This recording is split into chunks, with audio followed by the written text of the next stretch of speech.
Hello, everybody. I'm Paul Ryden. I have had a love-hate relationship with fishing. My two times deep sea fishing were nauseating experiences that turned me off completely. But when I picture relaxing on a lake, basking in the sun with a line in the water and a cooler at my feet, I think that would be one of the most delightful ways to spend an afternoon, as long as the fish don't bother me.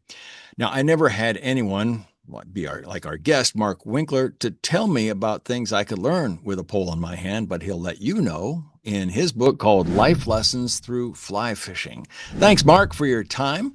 Um, Glad to have you with us today.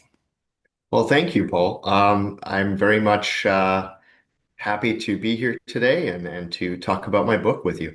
Now, I know you're on business in Dallas today. Where do you normally reside?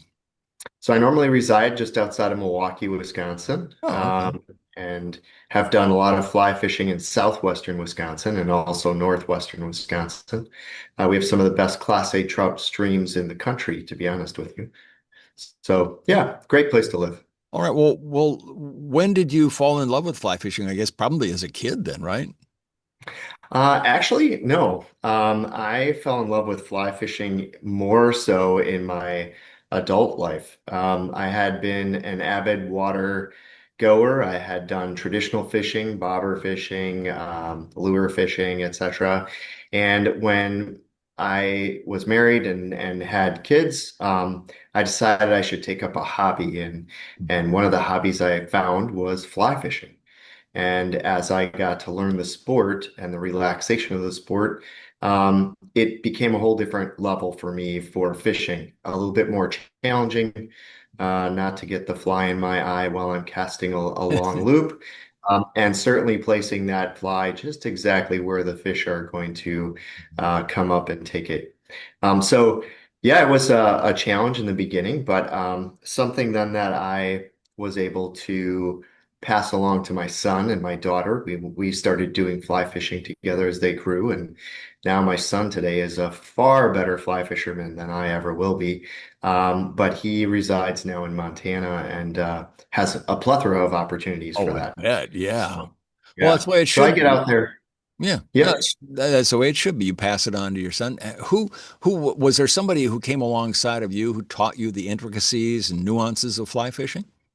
So actually, I learned fly fishing through Orvis. Orvis puts out some fly fishing lessons, and there were a couple mentors at Orvis that I connected well with, and we started going to fly fishing events, and then that grew into joining some fly fishing organizations.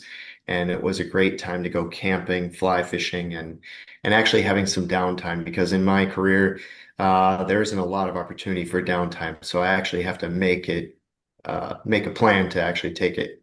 So Well, as a guy with a short attention span, as you say you are, uh, that I imagine that the life of a writer would be something you'd want to pursue. You've got a full-time adult job. Um, where does the idea of being a writer come into play? yeah, so some years back during COVID, I lost my father, and during that time, I had tried to find a hobby as I was helping my mom transition from having been with my dad 65 years to living a life without my father. So I stayed with her and tried to help her through and help get. She was a little sickly, help get her better. But I had a lot of free time, and so I decided maybe a book might be something because it brought about the thought of what is the legacy I would like to leave, as my dad had left us a legacy. The business that I'm in is his legacy, and so I thought, well, what would I like to leave behind for my children? And I thought, what better way is maybe a book that can keep giving and live long past me, and pass along some of the life lessons that my children and I learned along the way as we did fly fishing together. Yeah, that gets us back to the book, the life lessons through fly fishing. What are, let's say, two of the life lessons I could learn from fly fishing? Yeah, I think, patience is one of them. I think that's true of everything in life, right? Mhm. You have to be patient with others in your lives for developing relationships sometimes. You have to be patient when you are waiting for a fish to come nearby and be patient on how well you can cast and place that fly right in the exact spot at the right time. Um, and for my kids, kids don't have a lot of patience. They're often running up and down the stream or trying to get excited. So it taught them to, kind of step back and enjoy a little bit of the birds and the water and to watch for a fish and, kind of calm down a little bit. Because they knew if they ran too much, the fish would scatter and they wouldn't have an opportunity. So that's one of the lessons I think we could take away from that book. Um, Another lesson that my kids also learned was just compassion. You get frustrated sometimes in life, right? And fishing can be frustrating. Learning to fly fish is frustrating, but also, my kids had to learn that while things could be frustrating, you just have to work through them and you have to find a way to get by. And I think in life that's also true, right? You have to have that so that you can work through some things, right, in life. Yeah. So those are two items that I think are good takeaways from the book. And there are many there are others, obviously, but yeah, two of the main ones right there. I wonder if there's something different about being in the water, because there's all kinds of, fishing. There's ice fishing, there's, sitting on a lake, sitting on a dock, but being in the water itself, does that something somehow different? Does it more interactive somehow? Yeah, for sure. You have to watch your footing. You Yeah. need to make sure that you're paying attention to um, even being in the water. One of the things that you also learn in fly fishing is you pick up some of the rocks that are in the stream or the river that you're fishing just to see what is hatching. And hatching is important because from what you see in the stream and you find an insect or some sort of larvae, that is probably what the fish are feeding on. And so then you choose a fly in accordance with that. So my kids used to love to get in the water, pick up a rock and say, "Hey, Dad, this is what we have here. Uh-huh. Maybe we could find a fly that's like this." And, lo and behold, that usually was the trick to try to get the fish to bite on the flies. So yeah, and certainly, kids love being in water, right? Sure. Who doesn't love water running through their legs and, being part of that activity? And certainly when you catch the fish and you're bringing the fish to you, you don't want to stress the fish too much, so you don't want to pull them out of the water. Especially trout, they can be very stressed quickly. So as you bring them in the water, you kind of hold them in the water to remove the fly. So it's about patience. It's about compassion for the fish. It's a little bit Yeah. about, making sure that you are present, and present is something we lack a lot of in life today. Too many people are busy with their iPhones and, running to the next thing. And so I think those things, indirectly, that one in particular was one that my kids certainly learned from that experience. You write the book from the perspective of the children. We're getting up early. We're going out with dad. Why did you choose to do it that way instead of just writing a narrative where you would say, okay, here's, or not narrative, not the right word, I guess, but I mean, an instruction manual. Here's what you learn while you go fly fishing. Because the book's more about the lessons and the excitement of children, and I tried to bring a little bit of realness. When a dad approaches their kids and says, "Hey, we're going to get up early and we're going to go and do something fun," right? You kind of drive that excitement. Of course, my daughter was not the morning person, so she was a bit more groggy, and you Yeah, see I've got that one in the like book. that. You see that in the book a little bit. My son, however, leapt out of bed and was running with pole in hand already because he was ready to go.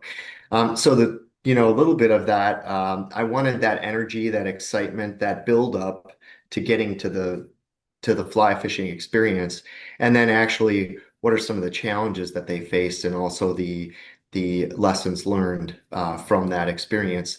So that it wasn't so much about exactly how do you get the fly in the water and what is the exact technique. There's plenty of books out there for that, but for Mhm. children, it's relatable that, well, there's a different kind of fishing that I can do. There's a way to do it. There's a way to be patient. There's a way to find compassion for each other, and also work through any challenges getting to the riverbank or whatnot. But yeah, I just took it from that approach because it was more about the lessons learned than it was just strictly fly fishing. Yeah. How fly fishing is a quite relaxing sport. You can get frustrated, just like golf. But if you enjoyed it enough, right, you find the way to make it the pleasurable experience. Well, having lived in Wisconsin myself for a couple of years, about 50 years ago, I know that outdoor sports there is just huge. And you are a fan of the outdoors, hunting, Yeah. kayaking, fishing, hiking. Are there any lessons to be learned from those activities that might be source material for another book along the same lines as the one you've done on fly fishing? Yeah, maybe not to give away too many trade secrets, but uh, certainly each of those offer that potential for me. And my publisher has kind of been pushing me to bring out another book, and what else might I do on a topic. But there is another book in the works, but it's more about children and experiences maybe at a camp, would probably be the next book that I'll move towards. But yeah, absolutely. I mean, hiking, hunting, all of those things could be life lessons learned as well. And those might be future books as well. Just haven't quite gotten to all the topics yet. But I do have the other one in the wings. And day camp is one that I think kids enjoy to go to and find different lessons and find different challenges with. So I think that might be the next avenue I take. And you're a golfer as well, as you mentioned, plenty of life Yep. lessons learned that perseverance, failure, Oh, integrity, yes. patience, keeping no bad language, not throwing Yeah, things. I mean, there's all sorts of lessons correct. to be learned from golf. Yep. Absolutely. Well, what motivates you in daily life? Oh boy. You know, I'm a people person. I Mhm. love to interact with people. And while I sell a product that is it can be very technical, it can be very basic. It's used in so many different applications in so many manufacturing environments, for equipment to displays to point of service. When you check out at Target, our products go into those. But the motivation for me is connecting with those people and those minds who have come up with these great ideas and seeing their passion and feeling their motivation, and just working with my team and seeing them succeed and become successful is actually really a joy and a driver for me. um, I'm not so much of a person who uh, leads out front. I'm a leader from behind, and I like to see my people succeed because I know that if they're doing well and we succeed as an organization, then inherently I'm doing well, right? Right. And I think that's important for me in life. But as I said, I really enjoy the connection of people. I enjoy that sharing of opportunities and time and just being present because we lack that so much today. Even empathy is lacked in life today. I think COVID probably contributed a little bit to that, of a lack of empathy. But people are real and they have problems and they have successes that they want to celebrate, and we need to be there for them and be present. And some of these life lessons in my book are more or less to encourage kids to, get through some of those tough times, but see the joy in life and see the joy in different things that they could do. So, in a nutshell, I guess that's kind of my motivation right there. Yeah, somebody once said that hard things aren't bad, they're just hard. And so Yes, that's a good thing to keep in mind. absolutely. Tell me about working with your illustrator, or did you do the illustrations? So I did not do the illustrations. I did work with a third-party illustrator, who was through my publisher. I can assure you we went through many iterations. There's a perspective of nature for me that I wanted to bring out, and then there was a perspective from the publisher of, yeah, that's great, but you should have more vibrant colors, maybe something a Hmm. little different because you want to catch the attention of children. And Right. they have active minds, and so you want to have active illustrations. And so there's a little bit of a struggle there. But I think in the end, it came together quite nicely. And I've had several great reviews from kids around the country. I've read to school kids who then excitedly bought more books. Oh. So yeah, it I did not do them, but I was very much involved in the creation of them. So you've gotten good reaction from the book. That's great. Yeah. That's fantastic. Well, the book is called Life Lessons Through Fly Fishing. It's available on Amazon. Available anywhere else? Also on my website, there's markmwinkler.com. You can place your orders there as well. Oh, good. And folks, I think what you'll do is you'll learn that there's more to fishing than just throwing a line in the water. It's a lot to be learned. Hey, Mark, thanks again for joining us. Have fun in Dallas until you get back to Wisconsin and back to your natural habitat. Thank you, Paul, and thank you for hosting this event for us today. I really You, appreciate it. you bet. And thank you, folks, for spending a few minutes with us on the Global Book Network. I'm Paul Ryden. We'll see you next time.